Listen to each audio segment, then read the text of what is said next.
পতঙ্গ আগুনের শিখার দিকে এগিয়ে যায়, তেমন করে শ্রীপতি মারাঙ্গুরু ঝর্ণার দিকে, সেই বড় পাথরের বাঁকের দিকে এগিয়ে চলল। কেউ যেন জোর করে টেনে নিয়ে চলল শ্রীপতিকে। ঝড়, বৃষ্টি, দাবানলে তছনছ হয়ে যাওয়া মধুপুর জঙ্গলে একই সেই সাহেবের লাল ছোট্ট নৌকোটা ঝর্ণার পাথরে আটকে উল্টে আছে। নৌকোটা একটু একটু দুলছে। না না, ঝর্ণার স্রোতে না, মনে হচ্ছে কেউ যেন তার ভেতরে আছে। কে আছে? সাহেব ঝর্ণায় পড়ে আটকে আছে। কিন্তু ঝড় বৃষ্টি তো 3 দিন আগে হয়ে গেছে, তাহলে এখনো কি সাহেব এতে আটকে আছে? হাতের কুড়ুল শক্ত করে ধরে এগিয়ে গেল শ্রীপতি। পোড়া পাতায় শ্রীপতির চলার ফলে একটা অদ্ভুত শব্দ তৈরি হলো। সেই শব্দে নৌকোটা বোধহয় আরো দুলে উঠল। কুড়ুল হাতে আদিবাসী কাঠুরেকে ছুটে আসতে দেখে নৌকোর ভেতরে প্রাণীরা বেরিয়ে এসেছে। তারপর তাড়াতাড়ি পালাতে গিয়ে পড়লো ঝর্ণার নতুন স্রোতে। শ্রীপতি কিছু বুঝে ওঠার আগে নৌকোটা দোলার ফলে যেই পাথরে নৌকোটা আটকে ছিল সেখান থেকে খুলে গিয়ে ভেসে যেতে লাগলো। যারা বাঁচতে গিয়ে ঝর্ণার জলে পড়ে গেল তাদের মধ্যে একজন নৌকোয় ছোট্ট মুখটা বার করে বসে আছে। সেই খরস্রোতা ঝর্ণায় ছোট্ট নৌকোটা ভেসে যেতে লাগলো। শ্রীপতির দেখা ছাড়া আর কিছুই করার ছিল না। ততক্ষণে নৌকোটা অনেক দূরে চলে গেছে। সেই ছোট্ট প্রাণীটা, ছোট্ট খরগোশ, এই দিকেই তাকিয়ে আছে, যেদিকে তার পরিবার ভেসে চলে গেছে। শ্রীপতি বুঝলো ঝড়ের কবলে সেই সাহেব ঝর্ণার পাথর থেকে গড়িয়ে পড়ে গেছে ঝর্ণার জলে।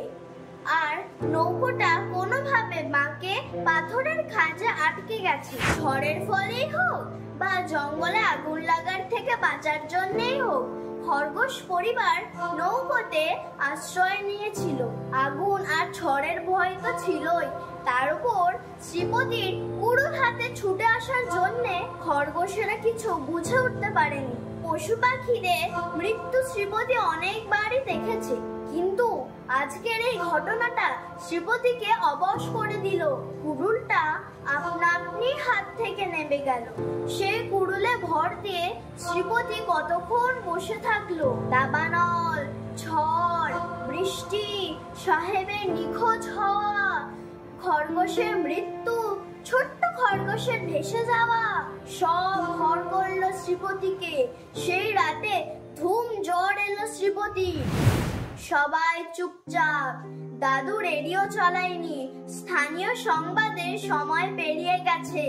সেই বিকেল থেকে সন্ধে পর্যন্ত সবাই বারান্দায় বসে। ঠাম্মা বলে উঠলো, এ তো সাংঘাতিক কাণ্ড রে। ভানু তিন্নির দিকেই তাকিয়ে থাকলো। তিন্নির জন্যে কষ্ট হলেও একটা কথা বলে দিতে হলো না যে তিন্নি এবার থেকে ওদের সঙ্গেই থাকবে।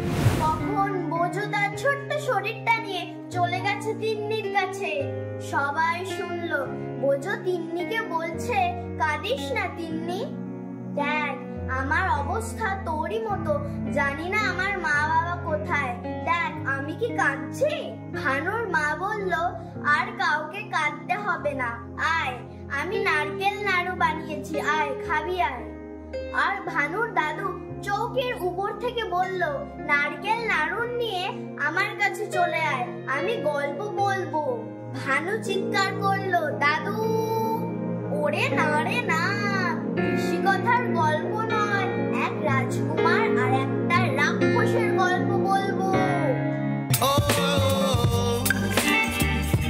সেই রাতে খাওয়ার পরে দাদু বসে গেল বোঝো, ভানু আর তিন্নিকে নিয়ে রূপকথার গল্পের আসরে। দাদু শুরু করলো সে অনেক দিন আগের কথা। কঙ্কনপুরে রাজার এবার বয়স হয়েছে। সবাই চাইছে এবার রাজকুমার সিংহাসনে বসুক। রাজকুমার ভাবলো রাজা হয়তো আর বেড়ানো যাবে না, রাজ্যের মানুষের কাজ করতে হবে। রাজাকে এই কথা বলতেই রাজা বলল, তাই হোক, তুমি আগে একবার টুলে এসো, তারপরে না হয় রাজমুকুট পরবে। রাজপুত্র তার বন্ধু মন্ত্রীপুত্রকে নিয়ে একটা শুভ দিন দেখে বেরিয়ে পড়ল ভ্রমণে। রাজপুত্রর সঙ্গে ছিল একটা লাল ঘোড়া, আর মন্ত্রীপুত্রর সঙ্গে ছিল একটা সাদা খয়েরি ঘোড়া। দুটো ঘোড়া তীরের গতিতে রাজপুত্র আর মন্ত্রীপুত্রকে পার করে দিল রাজ্যের সীমানা। তারপর কত জঙ্গল, নদী, জনপদ পার হয়ে সন্ধ্যা হওয়ার আগে তারা এসে থামলো একটা বড় জঙ্গলের সামনে।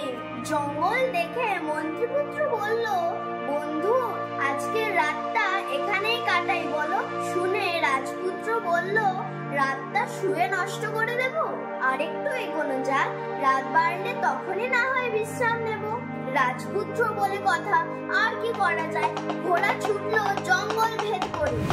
জঙ্গলের ভেতরে খুব তাড়াতাড়ি রাত নেমে এলো। জঙ্গলের লতা পাতায় ঘোড়া বারবার আটকাতে লাগলো। তখন রাজপুত্র বলল, এই ঘোর জঙ্গলে কোথায় আশ্রয় নেব? মন্ত্রীপুত্র চারদিকটা দেখে বলল, ওই দেখো, দূরে একটা আলো দেখা যাচ্ছে।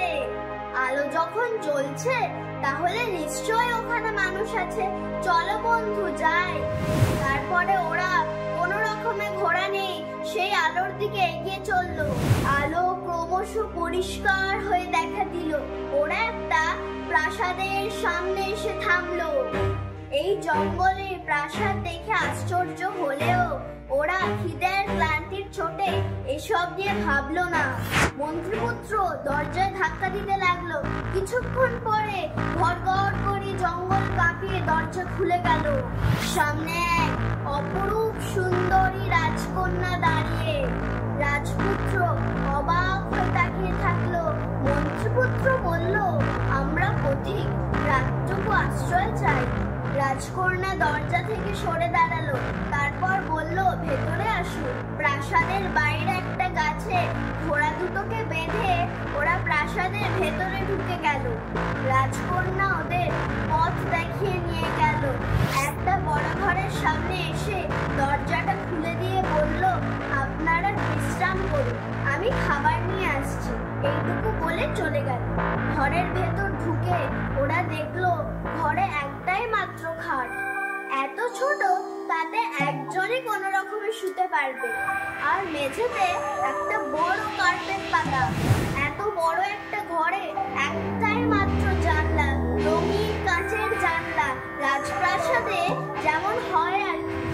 এরই মধ্যে রাজকন্যা চলে এলো, সঙ্গে বড় বড় রেখাতে ভর্তি খাবার। রাজপুত্র বলল, কেউ নেই, তুমি নিজে নিয়ে এলে? রাজকন্যা কার্পেটে খাবার সাজাতে সাজাতে বলল, আমি নিজের হাতে অতিথি সেবা করতে ভালোবাসি। সারাদিন ঘোড়া ছুটে ওরা এতটাই ক্লান্ত ছিল আর কথা বলল না। খাওয়া শেষ হলে রাজকন্যা চলে গেল। সঙ্গে সঙ্গে দরজাটা ঘট করে বন্ধ হয়ে গেল। রাজপুত্র অবাক হয়ে বলল, ব্যাপার কি বন্ধু? বলা মাত্রই ঘরের কোণে জ্বলতে থাকা আলোদানির আলোটা ম্যাজিকের মতো নিভে গেল। ঘর পুরো অন্ধকার হলো না, সেই রঙিন কাঁচের জানলা থেকে এক বিচিত্র রঙের আলো এসে পড়তে থাকলো। সেই আলোয় পুরো ঘরটা চক্ষু পুরে বনে গেল নিমেষে। রাজপুত্র কেউ নয়, দুর্বল নয়, কিন্তু হঠাৎ করে পরিস্থিতিতে ভেবাচাকে খেয়ে গেছে। আবার বলল, বন্ধু কোথায় গেলে, সাড়া দিচ্ছ না কেন? জড়ানো গলায় মন্ত্রীপুত্র বলল, খুব ঘুম পেয়েছে, যা হচ্ছে তা কাল সকালে দেখা যাবে। আমি কার্পেটে শুয়ে পড়েছি, তুমি খাটে গিয়ে শুয়ে পড়ো। রাজপুত্র রঙিন কাঁচের আলো অন্ধকারে কাবাডি কাবাডি করতে করতে জলচৌকির টাইপের খাটে ধপাস করে গিয়ে শুয়ে পড়ল। আর পড়া মাত্রই ঘুমের দেশে।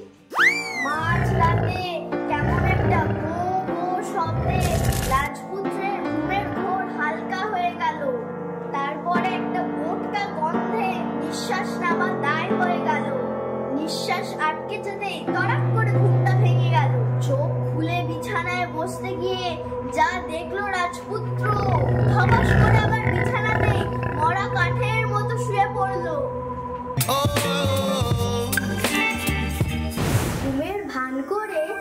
বিছানায় শুয়ে শুয়ে রাজপুত্র সেই ভয়ঙ্কর দৃশ্য দেখতে লাগলো। রঙিন কাঁচে বিচিত্র আলো মেঝের কার্পেটে এসে পড়ছে। সেই কার্পেটের ওপর বসে আছে এক বিকট ভয়ঙ্কর রাক্ষসী। বসে বসে প্রিয় বন্ধু মন্ত্রীপুত্রকে ছিঁড়ে ছিঁড়ে খাচ্ছে। ধর্ময় রাক্ষসীর গায়ে অসহ্য গন্ধ, কি বড় বড় চোখ, গোল লাল, শরীর থেকে মাথাটা আরো বড়, আর সেই বড় মাথায় জটার মতো চুল মাটিতে লুটিয়ে আছে। যেমন বড় দাঁত তেমনি বড় নখ, মুখ রক্তে ভর্তি, আর তার ভেতর থেকে বেরিয়ে আসছে এক লাল লকলকে জিভ। নিজের বন্ধুর এমন করুণ মৃত্যু, তার উপর আবার প্রথমে কিছু বুঝে উঠতে পারেনি রাজপুত্র। আস্তে আস্তে সবটা পরিষ্কার হয়ে গেল রাজপুত্রর কাছে। এখন বোঝা গেল এই গভীর জঙ্গলে এটা রাজপ্রাসাদ নয়, এটা এক রাক্ষসীপুরী। আর সেই রাজকন্যা না, এক ভয়ানক রাক্ষসী। আজ রাতে রাজকন্যার থেকে রাক্ষসী রূপান্তরিত হয়ে মানুষের মাংস খেতে এসেছে। রাজপুত্র বুঝলো, তাই দরজা আপনা আপনি বন্ধ হয়ে যাচ্ছিল, আলো এমনি নিভে গেছিল। ইস, বন্ধুর সঙ্গে সকালে আর দেখা হলো না।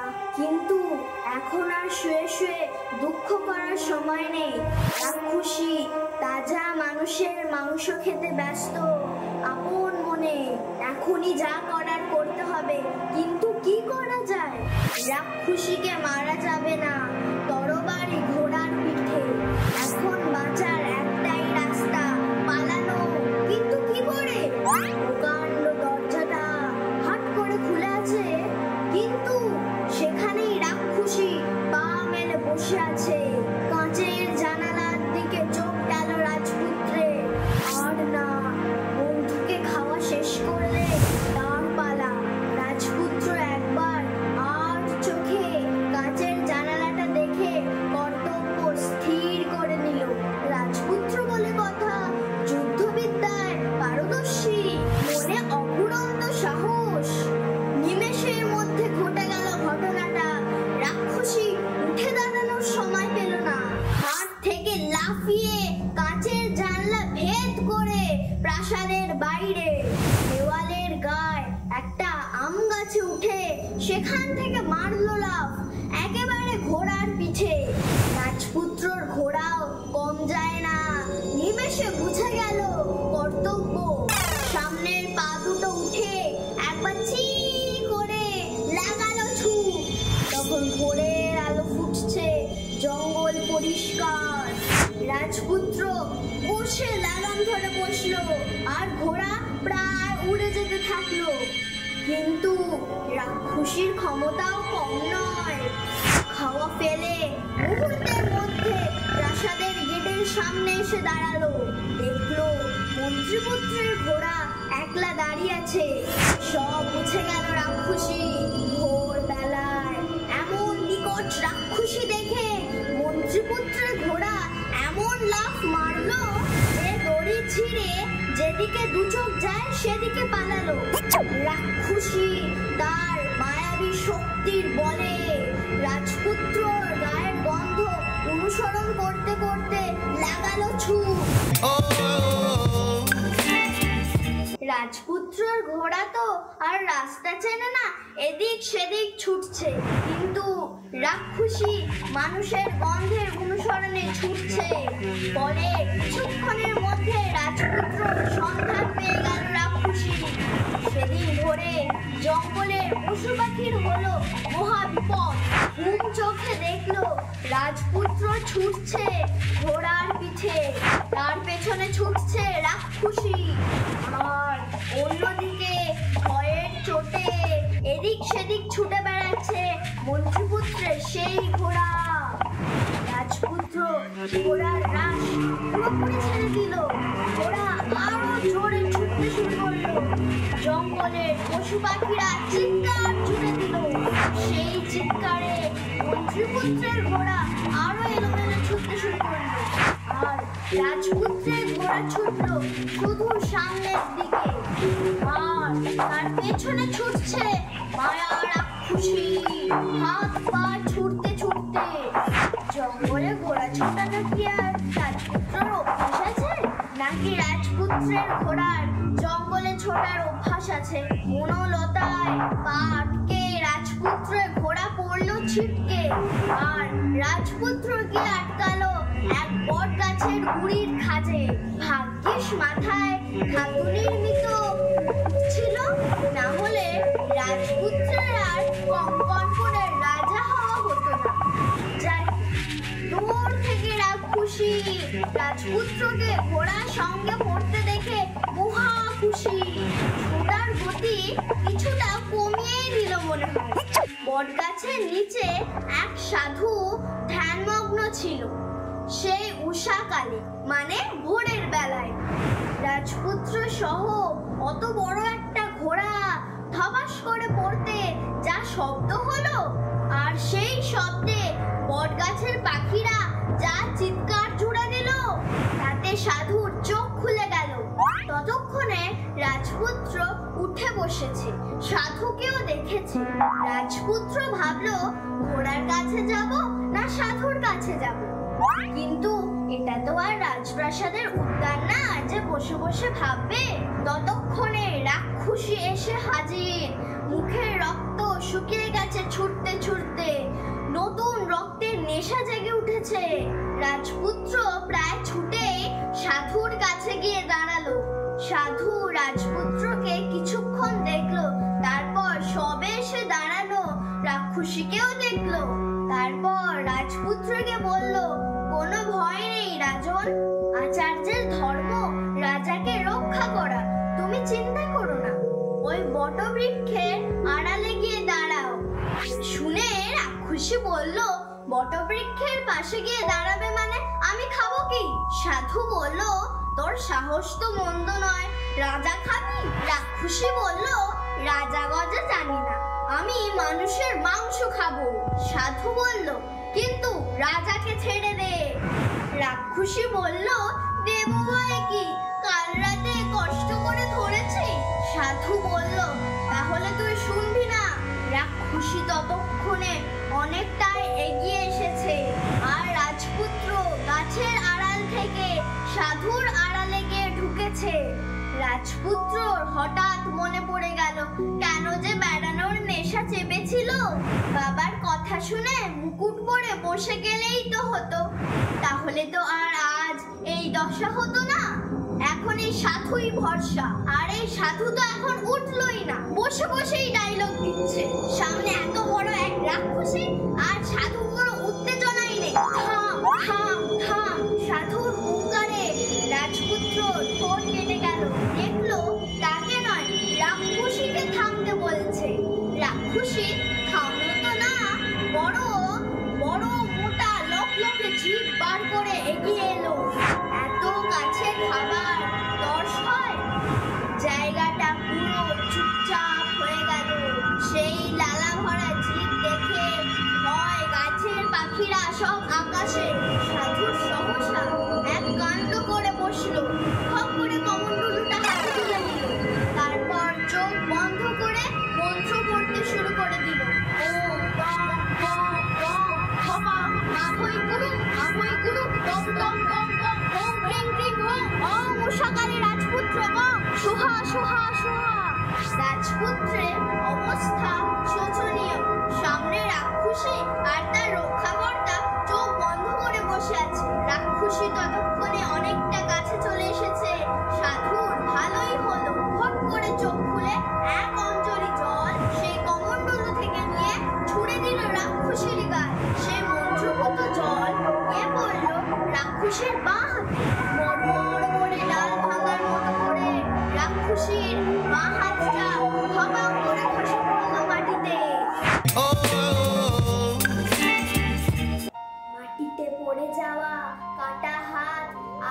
তিরিং বিরিং করে লাফাতে লাফাতে রাক্ষসীর শরীরে গিয়ে জুড়ে যাওয়ার চেষ্টা করতে লাগলো। কিন্তু ততক্ষণে সাধু কমণ্ডলু থেকে জল নিয়ে ছুঁড়ে দিয়েছে রাক্ষসীর গায়ে। মন্ত্রপুত জল গিয়ে পড়লো এইবারে রাক্ষসীর ডান হাতে। সঙ্গে সঙ্গে এক হাত নিয়ে ছুটে আসে রাক্ষসী ডান হাতটাও খসে পড়ে গেল মাটিতে। দুটো হাত কাঁধ থেকে খুলে পড়তে রাক্ষসীকে দেখতে লাগছে আরো ভয়ঙ্কর, আরো বিকট। হাত হারিয়ে রাক্ষসীর লকলকে জিভটা যেন মুখের ভেতর থেকে আরো বাইরে বেরিয়ে এলো। রাজপুত্র চোখ ছানাবড়া করে দেখছে আর ভাবছে, কেন যে মুকুট পরলাম না। সাধু ততক্ষণে কমণ্ডলু থেকে জল হাতে নিতে শুরু করেছে। তাই দেখে রাক্ষসী হাউ মাউ করে চিৎকার জুড়ে দিয়েছে, ওরে দাঁড়া সাধু, এইবার তোকেও খাবো বলে দু পায়ে ভর দিয়ে ঝড়ের গতিতে ছুটে আসতে থাকলো। জঙ্গলের শুকনো পাতায় মরমর করে আওয়াজ উঠতে লাগলো। লালা মাখা জিভের লালা আরো ঝরতে লাগলো। এরই মাঝে সাধু ছুড়ে দিয়েছে সেই মন্ত্রপুত জল। সাধুর কাঁপা কাঁপা হাতে ছিটকে যাওয়া মন্ত্রপুত জল এবার গিয়ে লাগলো রাক্ষসীর বাঁ পায়। সঙ্গে সঙ্গে কাটা গাছের মতো ছিটকে পড়লো মাটিতে রাক্ষসীর শরীরটা। এমন ভাবে পড়লো সেই লকলকে জিভটা আবার ছট করে মুখের ভেতরে ঢুকে গেল। কিন্তু রাক্ষসীর চোখ দিয়ে যেন আগুন বের হতে লাগলো।